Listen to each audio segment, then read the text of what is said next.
I love Mohammed అనే ర్యాలీతో మొదలైనటువంటి గొడవ బరేలీలో ఎంత టెన్షన్ వాతావరణాన్ని సృష్టించిందో మనందరం కూడా చూసాం. దాదాపుగా 70 మందికి పైగా అరెస్ట్ చేశారు. ఈ ఘటనకు సంబంధించి ఎంపీ అసదుద్దీన్ ఓవైసీ గారు స్పందించారు.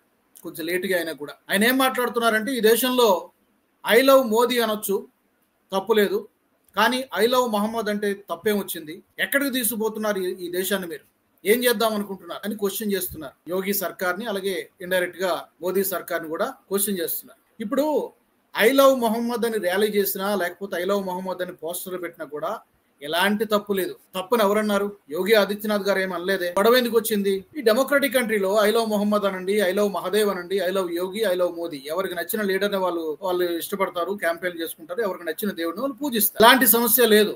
సమస్య ఎక్కడ వస్తుందంటే, ఈ క్యాంపెయిన్ల పేరుతో, దీని ముసుగులో, లేదా ఈ పోస్టర్ల ముసుగులో అంతవరకు చేసుకుంటే ఎలాంటి అభ్యంతరం లేదు. ఐ లవ్ జీసస్ క్రిస్ట్ అనండి, ఐ లవ్ మహదేవ్ అనండి, ఐ లవ్ మొహమ్మద్ అనండి, నో ప్రాబ్లం. సమస్య ఎక్కడ వస్తుందంటే, వీటి ముసుగులో సొసైటీలో అలజడి సృష్టించాలి, అల్లర్లు సృష్టించాలి, మత ఘర్షణలు సృష్టించాలి అని కొన్ని శక్తులు ప్రయత్నం చేస్తున్నాయి.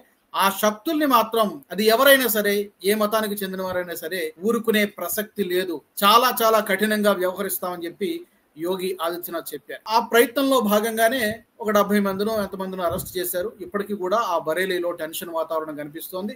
ఇదేంటంటే ఇతర రాష్ట్రాలు కూడా, మహారాష్ట్రలో కూడా పాకింది. కొంతమంది యోగి ఆదిత్యనాథ్ అంతం చేస్తాం, అతను పాతి పెట్టేస్తాం బతుకుంటుండగానే అని చెప్పి అతనికి హెచ్చరికలు జారీ చేయడం, ఇదంతా మనం చూస్తాం. కాకపోతే అసదుద్దీన్ ఓవైసీ గారు ఇక్కడ అర్థం చేసుకోవాల్సింది, ఐ లవ్ మొహమ్మద్ అనడాన్ని ఎవ్వరూ తప్పు పట్టలేదు. కానీ ఈ పోస్టర్ వార్ పేరుతో, లేకపోతే ఈ ర్యాలీల పేరుతో దీన్ని అడ్డం పెట్టుకుని ఎవరైతే అలజడి సృష్టించాలనుకుంటున్నారో, మత ఘర్షణలు సృష్టించాలనుకుంటున్నారో, ఆ శక్తులని, ఆ వ్యక్తులని, ఆ సంస్థలను మాత్రం చాలా ఉపేక్షించేది లేదు, చాలా కఠినంగా వ్యవహరిస్తామని మాత్రమే అక్కడ యోగి సర్కార్ గాని, ఇక్కడ ఢిల్లీలో ఉన్నటువంటి మోదీ సర్కార్ గాని చెబుతుంది. అది యూపీలో జరిగినా, లేకపోతే మరి ఏ రాష్ట్రంలో జరిగినా కూడా ఖండించాల్సిందే. దేశం ప్రశాంతంగా ఉండాలి. అల్లరి మూకలకు, విధ్వంసకారులకు అవకాశం ఇవ్వకూడదు. ఎక్కడో ఎవడో పాకిస్తాన్ లో ఉండి రెచ్చగొడితే మనం రెచ్చిపోవాలా?